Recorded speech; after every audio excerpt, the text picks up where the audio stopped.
Assalamualaikum warahmatullahi wabarakatuh. Bertemu lagi dengan saya Bu Ana pada pembelajaran matematika, yaitu matematika kelas 8. Sebelumnya kita sudah membahas materi bab 1, itu tentang pola bilangan. Nah, kita masuk bab kedua, itu tentang koordinat kartesius. Yang bahas pada pertemuan kali ini itu tentang bagian ke-1, kedudukan titik. Sebelum kita mulai masuk materi, jangan lupa berdoa dan siapkan buku catatannya ya nak. Oke. Untuk tujuan pembelajaran pada materi ini agar kalian tahu, yang pertama, apa itu bidang kartesius? Walaupun kalian sudah pernah mengenal ya bidang kartesius itu apa pada pembelajaran SD kelas 4. Kemudian yang kedua, posisi titik terhadap sumbu X dan sumbu Y pada bidang kartesius. Yang ketiga, posisi titik pada kuadran bidang kartesius. Yang keempat, posisi titik terhadap titik asal, yaitu 0,0 atau disebut juga dengan titik pusat, dan terhadap titik tertentu.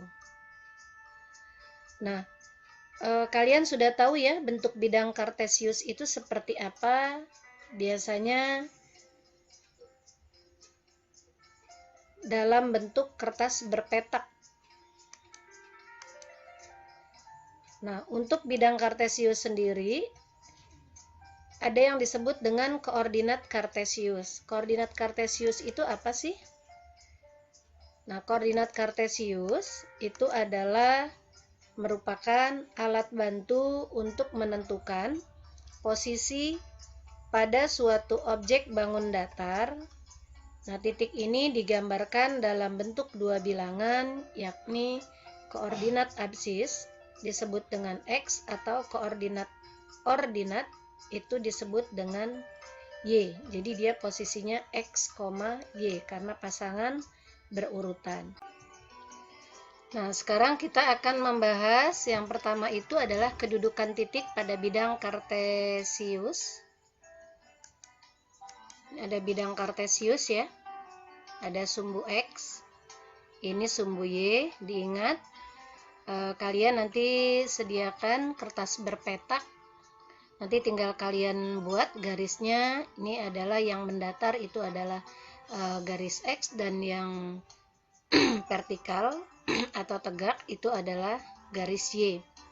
Nah, jarak tiap titik dari 1 ke 2, 2 ke 3, karena sudah ada pada kertas berpetak itu jaraknya sudah sama, maka tinggal kalian tuliskan angka-angkanya. Diperhatikan angka-angkanya jangan sampai salah. Nah, titik pusat ini adalah titik 0 ya, titik 0,0 ini titik pusatnya. Jadi jangan sampai salah. Jaraknya juga harus sama, dari 1 ke 0 ke 1, 1 ke 2, 2 ke 3, 0 ke min 1, ke min 2 dan seterusnya.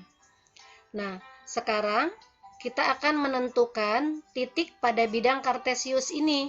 Misalkan titik A 2,1, berarti pada sumbu X-nya adalah 2, nilai X-nya 2, nilai Y-nya 1. Kita tarik dari sini ke sini, kemudian 1 tarik ke sini. Nah, maka ini disebut dengan titik 2,1. Kemudian titik B, min 1, X-nya min 1, Y-nya 4, berarti B-nya itu adalah min 1,4. Kemudian titik C. Titik C, posisi X-nya itu di min 4, Y-nya 0. Berarti titik C ini adalah min 4,0. Kemudian titik D. Titik E. Titik E itu X-nya 0, Y-nya 3. Berarti 0,3. Titik F itu 2 ya, X-nya 2, Y-nya min 5, berarti titik F ini 2, min 5. Dan yang terakhir titik D, X-nya min 3, kalian lihat. Nah, untuk titik D, kalian lihat ininya min 3, Y-nya min 4. Berarti titik D itu adalah min 3,4. Nah, itu kedudukan titik pada bidang kartesius. Nah, posisi titik-titik tersebut terhadap sumbu X dan sumbu Y, ini titik A 2,1. Nah, sekarang untuk titik A, tadi karena 2,1, berarti dia 2,1 berjarak 1 satuan terhadap sumbu X dan terhadap 2 satuan. Ini karena 2 ya, jaraknya 2, berarti 2 satuan terhadap sumbu Y. Nah, itu untuk titik A. Sekarang titik B. Titik B min 1,4. Nah, kita akan menentukan jaraknya nih. Berapakah jarak terhadap sumbu X, berapakah jarak terhadap sumbu Y. Nah, min 1,4 itu terhadap sumbu X-nya kita hitung nih. 1, 2, 3, 4. Berarti 4 satuan terhadap sumbu X, dan ke Y-nya berapa? 1 satuan, berarti 1 satuan terhadap sumbu Y. Itu adalah posisi titik terhadap sumbu X dan sumbu Y. Kemudian kedudukan titik pada kuadran bidang kartesius. Nih ada bidang kartesiusnya. Untuk bidang kartesius ada yang disebut dengan kuadran 1, kuadran 2, kuadran 3, dan kuadran 4. Nah, untuk yang X-nya bernilai positif dan Y-nya bernilai positif, ini disebut dengan kuadran 1. Jadi posisinya semua titik yang ada di sini bernilai positif dan Y-nya positif, itu ada di kuadran 1. Nah, untuk X-nya negatif, ya, posisinya di sini yang kedua, kuadran kedua, itu X-nya negatif, Y-nya positif. Jadi semua pasangan titik untuk X, Y, X-nya positif, Y-nya negatif, itu adalah terletak pada kuadran 2. Nah, untuk kuadran 3, dia posisinya di sebelah kiri bawah. Itu X-nya bernilai negatif dan Y-nya bernilai negatif, maka berada di kuadran 3. Nah, untuk kuadran 4, itu X-nya positif, Y-nya negatif, itu berada di kuadran 4. Nah, sekarang kita akan menentukan titik-titik A, B, C, D, E, F itu berada di kuadran apa saja. Nah, sekarang kita lihat nih. Kuadran 1 itu berarti ada titik E dan titik A. Berarti kuadran 1 itu adalah titik E dan A.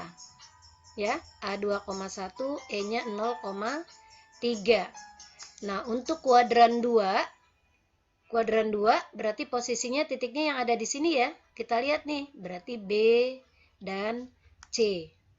Nah, untuk kuadran 2 berarti itu titik B dan titik C. Nah, untuk kuadran 3 itu adalah titik D. Berarti D ini terletak pada kuadran 3, min 3, min 4. Nah, yang terakhir kuadran 4 itu adalah titik F. Titik F itu 2, min 5. Nah, ini berada di kuadran 4. Nah, ini yang disebut dengan posisi titik pada kuadran 1, kuadran 2, kuadran 3, dan kuadran 4. Jadi pada bidang kartesius itu ada yang disebut dengan kuadran 1, kuadran 2, kuadran 3, dan kuadran 4. Tergantung nilai positif dan negatifnya nilai X dan Y tersebut. Nah, sekarang setelah kita menentukan titik-titik pada kuadran, nah kita akan menentukan posisi titik terhadap titik asal dan titik tertentu. Nah, sekarang posisi tempat yaitu pasar terhadap pos utama. Berarti sekarang kita perhatikan nih, pasar itu ada di 5,4. Pos utamanya itu adalah di 0,0.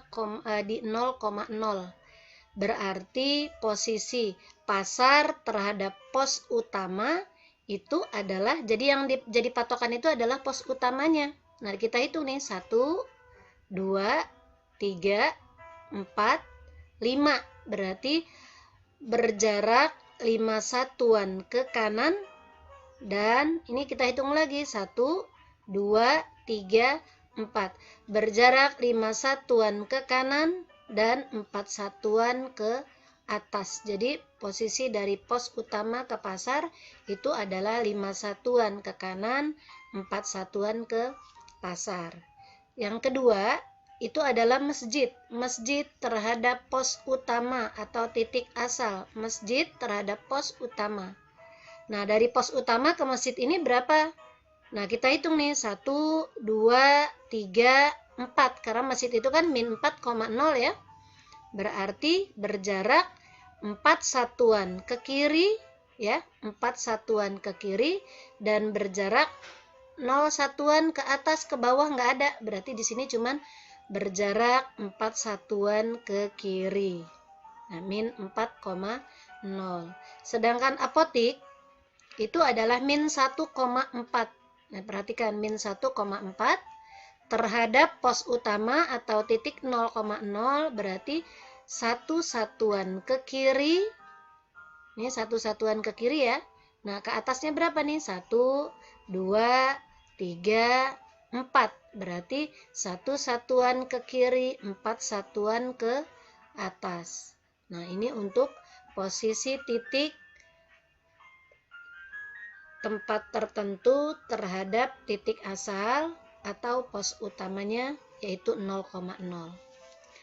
Nah, yang selanjutnya kita akan menentukan posisi tempat tertentu terhadap tempat tertentu juga.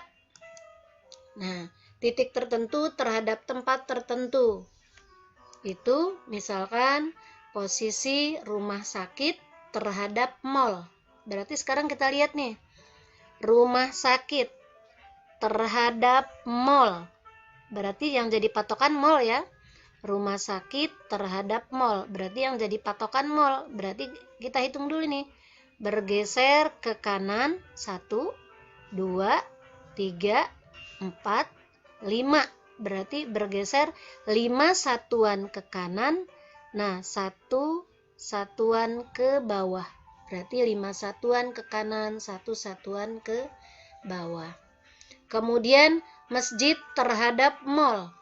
Masjid terhadap mall. Berarti yang jadi patokan mallnya nih. Nah, dari mall ke masjid ini berapa? 1 satuan ke kiri. Nah, dia kan ke kiri ya.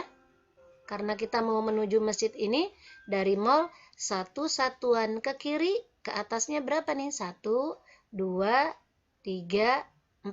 Berarti 1 satuan ke kiri, 4 satuan ke atas. Jadi 1 satuan ke kiri, 4 satuan ke atas. Berarti min 1,4 posisi titiknya. Nah, kemudian posisi tempat apotik terhadap mall. Apotik terhadap mall. Berarti posisi mall nih mau ke apotik. Berarti berapa nih? Berarti bergeser 2 ke kanan dari mall ya. Kan mau ke apotik. 2 ke kanan berarti 1, 2. 2 ke kanan. Nah, ke atasnya berapa? 1, 2, 3, 4, 5, 6, 7, 8. Berarti 2 ke kanan, 8 ke atas atau 8 satuan ke atas. Berarti dia posisinya 2,8. Itu saja materi hari ini, yaitu kedudukan titik pada bidang kartesius, kemudian titik pada kuadran, kedudukan titik terhadap titik asal dan titik tertentu. Semoga bermanfaat ya nak. Jangan lupa like, komen, dan subscribe-nya untuk mendapatkan materi video pembelajaran selanjutnya. Terima kasih. Assalamualaikum warahmatullahi wabarakatuh.